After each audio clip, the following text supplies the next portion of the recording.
That's no way to answer the phone, Susie. Hello, Matthew's residence. This is Jimmy. Just a minute, please. Uncle Bill, Captain Adams wants to talk to you. Thanks, Jimmy. Hi, Captain. This is Bill. No, we don't usually have ducks answer the phone. That one belongs to Susie. My niece and nephew are visiting me, and I promised to take them on a picnic. Oh? You need that posted today. If it doesn't stop, there won't be any picnic. We don't. The thing is, Cracker likes it. Yeah, it's great weather for ducks. Oh, sure. Glad to do it. Bye. Captain Adams wants this poster I've done for him delivered to him at police headquarters today. I'll drop it off on our way to the park. Good thing I got that phone call. If he hadn't reached me, I wouldn't have gotten it to him on time. I never thought about that, Uncle Bill. You never thought about what? What did people do before the telephone was invented? How did they get messages to each other in a hurry? Well, while we're waiting for the rain to stop, let's see if we can find out by playing make-believe. Oh, good. That sounds like fun. Now, here's our friend.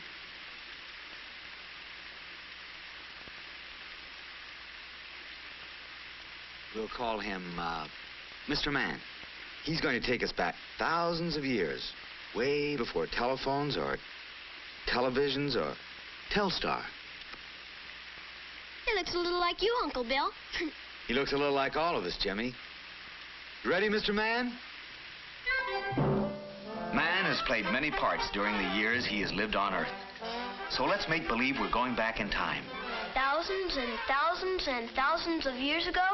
That's right. When man lived in caves and hunted for their food. Found a herd of buffalo. At last, meat for supper. Run and tell the others to bring weapons, or else supper will run away. The only way Mr. Caveman knew how to get a message from one place to another was to send a runner. As civilization grew, man's way of life changed. But he still used runners to send messages. The Egyptians used runners. It took 2 days for a Greek runner to bring the news of a great victory. He is getting tired. He discovered he could ride horses.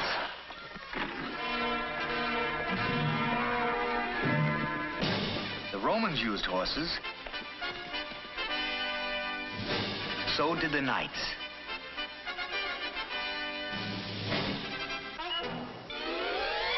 That's a Pony Express rider. That's right. But man wanted to send messages faster than a runner or a horse could travel.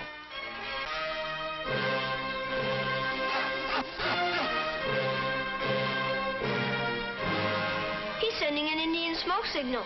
Right. But only the simplest messages could be sent this way. And none at all if it rained. He learned to use flashing mirrors by daylight and blinking lights when it was dark. He couldn't send messages very far that way, could he? No, Jimmy, he couldn't. But man has always been able to solve his problems by inventing new things. That's a telegraph message. Yes. About 125 years ago, Samuel Morse invented the telegraph, a way to send code messages over an electric wire. The code was made by using different clicks for each letter of the alphabet. First message sent over 40 miles of wire was, "What hath God wrought?" The telegraph was, and still is, wonderful. But Mr. Man wanted to send his voice over a distance, to carry on a real conversation. Then in 1876, a man named Alexander Graham Bell found a way. He invented the telephone. Hey, that's your phone, Uncle Bill. Hello, Matthew's residence. This is Jimmy. Oh, hi. Hi, Mom. Hi. Yes, we got here before the rain started.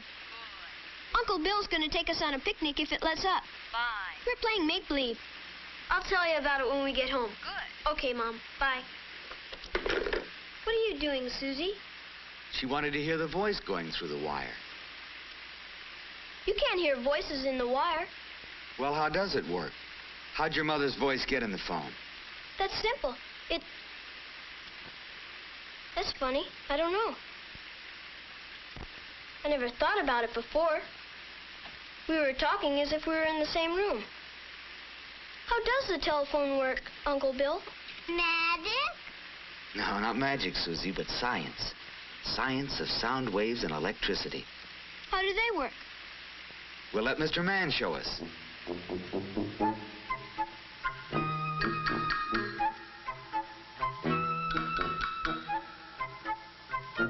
We'll pretend now he's a musician. All sounds come from a movement of the air, back and forth, like waves. I don't see any waves. See the string move back and forth? I have seen strings and rubber bands move back and forth, but I've never seen a sound wave. Well, you can't really see them, you hear them. But if you could see them, they'd look like this. Different kinds of sounds make different kinds of sound waves. A low sound makes a different wave than a high sound.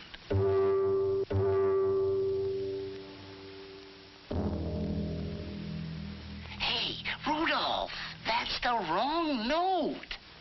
You see, people's voices make sound waves too. When we speak, air from our lungs moves vocal cords like these in our throats. Hey, Rudolph! This movement makes sound waves and sends them out of our mouths. Hey! Hey! When sound waves reach the ear of another person, they make the drum in his ear move back and forth, and he hears the sound the other person is making. I see. But how do you hear over the telephone? We're coming to that.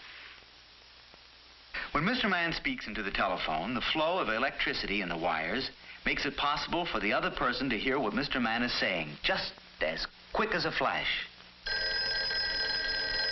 But how? Well, when he has dialed his friend, and his friend Rudolph answers, the flow of electricity in the wires connects Mr. Man's telephone through the telephone building to his friend's phone. Oh. Rudolph! Mr. Man's vocal cords make sound waves which go into the mouthpiece of the telephone. These sound waves make the electricity flow stronger and weaker, depending on the sound waves his voice makes. Remember now that the flow of electricity is changing from strong to weak as it comes from Mr. Man's telephone. These changes work on the receiver very much the way sound works on your eardrum. The electricity makes a little metal plate vibrate. This vibration makes sound waves come out of the receiver. And so, in a split second, the person on the other end of the line hears the same words Mr. Man is speaking. And what he hears sounds just like Mr. Man's voice. Rudolph! I said that's the wrong note.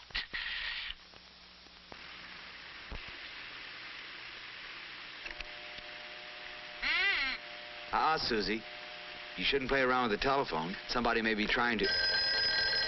See? Somebody was trying to call us. Bill Matthews. Would you repeat that slowly, sir? Well, you must have the wrong number. What number are you calling? It's Mabel Oble there. Well, not so loud. Oh, excuse me. Doesn't Mabel Oble live there? I'm sorry, but this is 555-3759. I shouldn't lose my temper, even when people roar into the telephone at me. Always talking.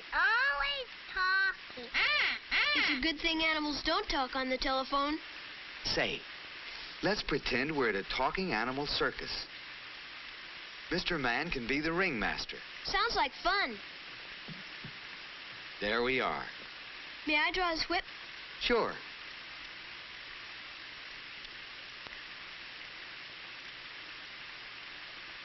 Whiskers? Here.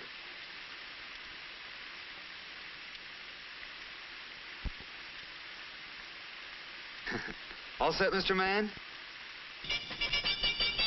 Ladies and gentlemen, presenting the greatest, the most sensational talking animal act the world has ever heard. Introducing the lion and the mynah bird. Miss Myrtle Minor Bird speaking. How are you? Please don't roar at me. What did the lion do wrong, Jimmy? You don't have to shout into the telephone to be heard. That's right. Just use your normal speaking voice and speak directly into the mouthpiece. I'm sorry, Myrtle. Presenting the impatient squirrel and the sleepy bear. Watch, Jimmy. When you dial, you should make sure you bring your finger all the way around to the finger stop. Then for each number, let the dial go all the way back by itself. Each number, all the way. Then let go. See? Yes, sir.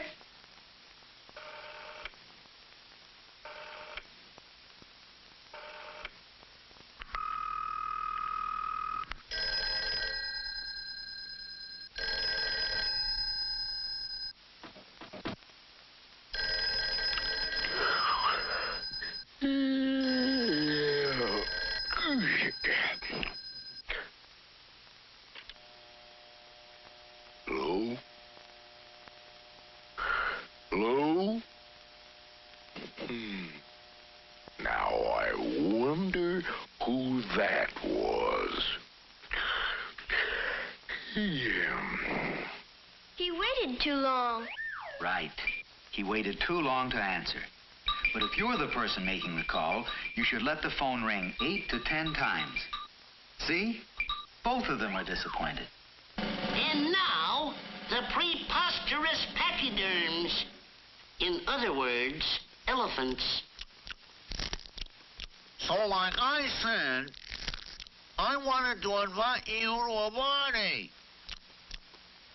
Smarty? Who are you calling a smarty?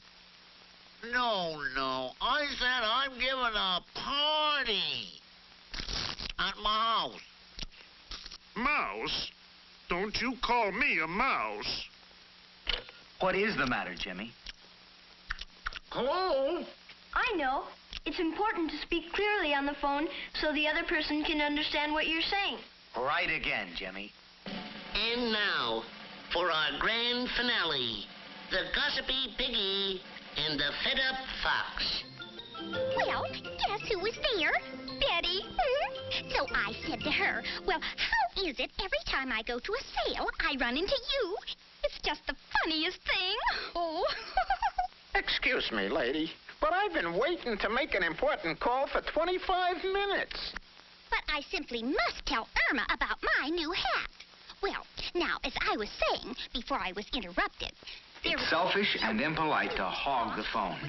Somebody may be waiting to use it or trying to call your house. Gee, that was fun. I hope nobody's being selfish on Bobby's phone. I'll call him to see if he's coming on the picnic.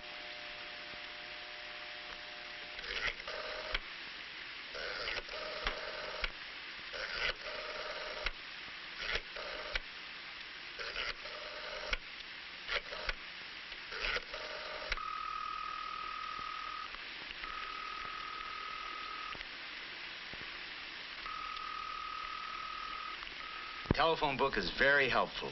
Our friends are in it, like Robert Martin. Our doctor is in it. The television repairman, the bicycle shop. Then in this little book, I write down the numbers of people I call often. You should have one too, Jimmy. It saves a lot of time to keep the phone numbers of people you call often. Like your friend Bobby. Oh, yes. Hey, look, the sun's out. Now we can go on our picnic. Hooray! I'll try to call Bobby again. Well, tell him to meet us in front of the police station at 2:30. That way we can drop off the poster for Captain Adams. All right.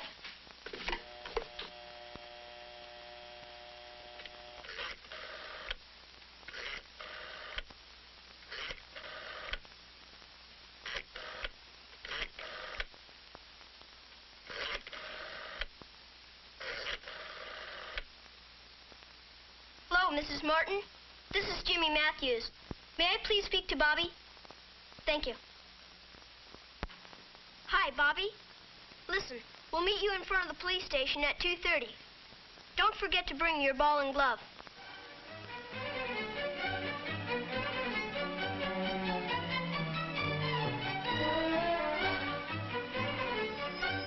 Hi, Tom. Hi there. Children, this is Captain Adams.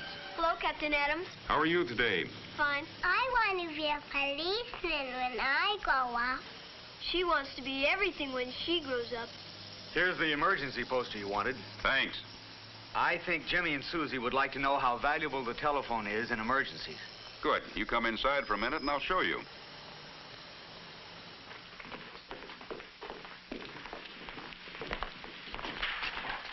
Now, the telephone helps us because it lets us know right away when we're needed and how, when, and where we can help people. How would I call the police if I needed them? This poster your uncle made will show you how.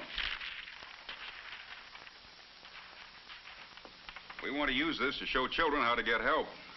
In an emergency, you dial 0 to get the telephone operator. Be sure you hear the dial tone first. Remember? Yes, sir. A 0 is the last hole on the dial. Now, see? Be sure you bring the dial all the way around to the stop. Then remove your finger and let the dial go back. Now, you dial 0 once, and the operator will answer. Then what? Then you say, "I want a policeman, please," and the operator will connect you with the police station. Now, when somebody, like the sergeant here, answers, you tell him who you are, where you are, and why you're calling the police. Police station, Sergeant Evers. My Linda's lost. Oh, that's too bad. May I have your name and address, please? Mrs. Jane Hoskins. Mm-hmm. 42 Barton. And your phone number? 555-1029. How old is Linda? 5. 5. Yes. Where did you see her last? In our front yard. And how long has she been missing? Half hour. And what was she wearing? A sort of strawberry pink dress and a yellow cotton sweater. A pink dress and a yellow sweater. Hmm? Yes, sir. All right, Mrs. Hoskins. Don't worry. We'll find her and let you know as soon as we do. Oh, hurry. Yes, ma'am. Goodbye. Thanks, Sergeant. Now, see how careful we are to write everything down? Pardon me. Yes, sir. Get out an all points bulletin. 5-year-old girl lost. Linda Hoskins. Last seen on Elm Street. Here's a description. Sarge, this is Officer Jensen, 6th and Elm Street. That's what I'm calling you about. She was all alone, looking in a toy store window. Oh, sure, she's fine. Good work, Officer Jensen. We'll have a car to pick her up right away. See how the telephone helps us do our job? Call Mrs. Hoskins and tell her we found her little girl. Over here at the window, I want to show you something.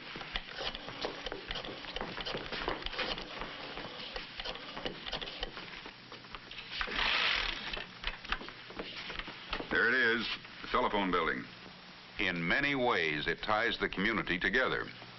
When you dial a number, this equipment inside the telephone building automatically connects you with the person you're calling, whether he's across the street or miles and miles away.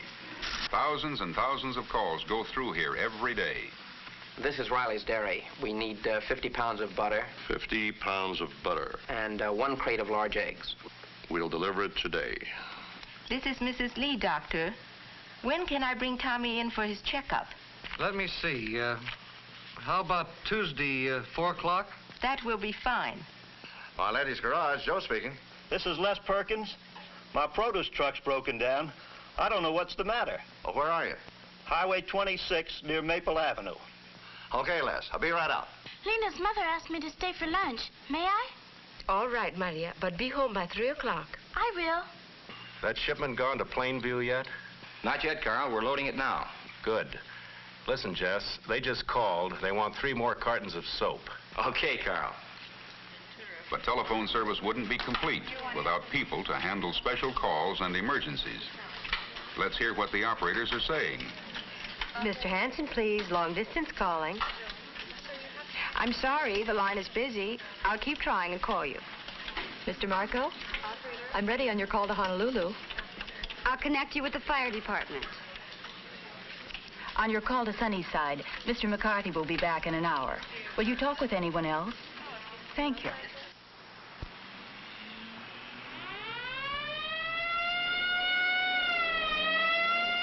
The fire department needs the telephone as much as we do.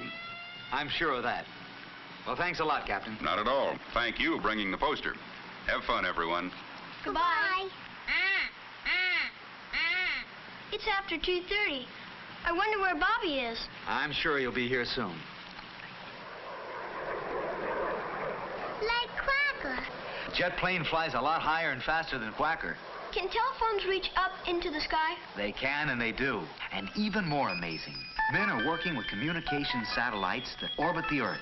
These satellites can carry telephone messages and television pictures to and from many different parts of the world. And outer space? Yes, Jimmy, outer space too. Man himself has entered space. All systems go. A-OK. Why, it's Mr. Man. Yes. And just think, Jimmy and Susie, someday in the future you may pick up a telephone and soon be talking with your friend, even if he's on the moon. When do we go, Uncle Bill? Pretty soon. Hey, Jimmy! Here he comes.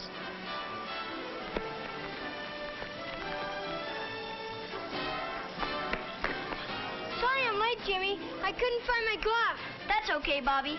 Let's go.